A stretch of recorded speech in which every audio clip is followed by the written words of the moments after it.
Par vērtībām runājot, mūzika ir mana šī vasaras vērtība, un tā jau ir kuro gadu mana tradīcija. Es vasarā dodos uz Saulkrastu džeza festivālu Ilmār. Es nezinu, kādas ir tavas attiecības ar mūziku un džezu vispār. Tu klausies džezu, tev interesē, vai ne?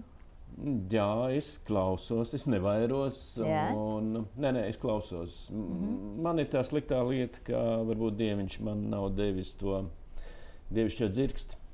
Muzikālajiem cilvēkiem es apskaužu muzikālus cilvēkus, jo šķiet, ka viņiem ir atvērtas durvis, pa kuru ielido dievišķā dzirksts. Yeah. Bet man ir citas lietas. Jā, bet toties Saulkrasta džez, man liekas, tā ir tā iespēja katru vasarot cilvēkiem ar dzirksti un bez dzirkstes sanākt visiem kopā un baudīt labu mūziku. Un kas ir svarīgi, man liekas, īpaši šis pasākums ir ne tikai džeza lietpratējiem, kuri interesējas par džeza mūziku un saprot, bet arī cilvēkiem, kuri varbūt tikai spēr pirmos soļus un gribētu saprast, kas tas tāds ir. Jo, protams, nereti ar džezu saistīta tāda snobiska aura.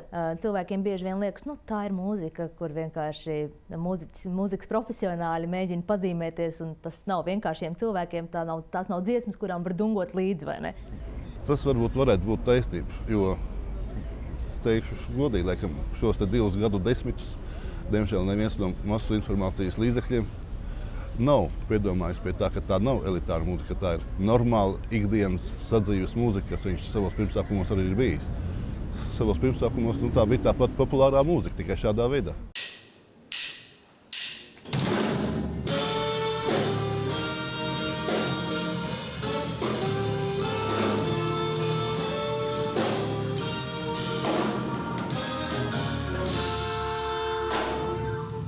Pirmo reizi Latvijā džeza mūzika mēģināja izcīnīt savu vietu uz skatuves pagājušā gadsimta 20. gados.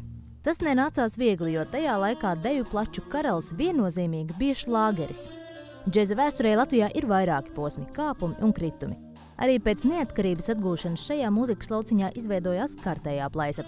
Vēl jau vairāk tādēļ, ka 80. gadi bija Latvijas džeza ziedu laiki. Tomēr, pateicoties vietējiem mūzikas lietpratējiem, pasaules mēroga džeza mākslinieki beidzot bija klausāmi tepat Latvijā, nevis 100 reižu kopētos ierakstos. Viens no pirmajiem šo tradīciju sāka Saulkrastu džeza festivāls, un tas bija pirms 13 gadiem. Toreiz viss sākās pavisam nevainīgi, kā bundzinieku nometne. Tagad jūlija mēnesis Saulkrastos bez džeza nav iedomājams. Saulkrastu džeza viesmākslinieku koncerti ir tikai viena medaļas puse. Otra, nemazāk svarīga, ir meistarklases, kad nedēļas garumā jaunie mūzikas entuziasti papildina zināšanas par mūziku un pilnveido iemaņas. Es domāju, tā ir tā kopīgā būtība, ka tie cilvēki, kas tur ir bijuši, es ļoti gribu cerēt un ticēt, ka viņi pa kādu kripatiņu ir mainījušies. Un mainījušies, ka viņi ir veseliski bagātāk kļuvuši. Jo, kā mēs saprotam, pa nedēļu cilvēks, pieaugt krasta meistarībā. Tā kā nevarētu, bet tas jautājums, ko viņš dara tālāk pēc tās nedēļas, es domāju, ka tas ir krietni būtiskāk. Un kā mēs redzam, daži pēc tās nedēļas pēc tam ieņem vadošas situācijas televīzijās, daži mācās ārzemēs, daži tā teikt turpina mūsu latviešu džeza tradīcijas, pa kurām, ne tikai manas paudzes, bet arī vecāki cilvēki saka, ka mums ir prieks par to, ka Latvijā šī kultūras sadaļa, ko saucam par džezu, kļūs aizvien spēcīgāk un spilgtāk. Šā gada festivāls un meistarklases ar svinīgu karoga pacelšanu sāksies 20. jūlijā. Interesanti, ka 13. Saulkrastu džeza sakritības dēļ ir kļuvis par tādu kā atskaites punktu, jo daļa mākslinieku savulaik paši ir bijuši šo meistarklašu dalībnieki. Piemēram, Jolanta Gulbe, Toms Rudzinskis, Rīgas doma kora skolas kombo un citi.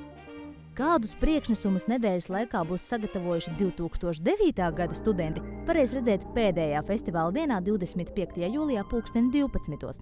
Bet vakarā, kā jau ierasts, notiks lielais noslēguma koncerts, kurā augstāko džeza pilotāžu demonstrēs meistarklašu pedagogi un īpašais viesis kamerūnietis Etiens Mbappe ar grupu.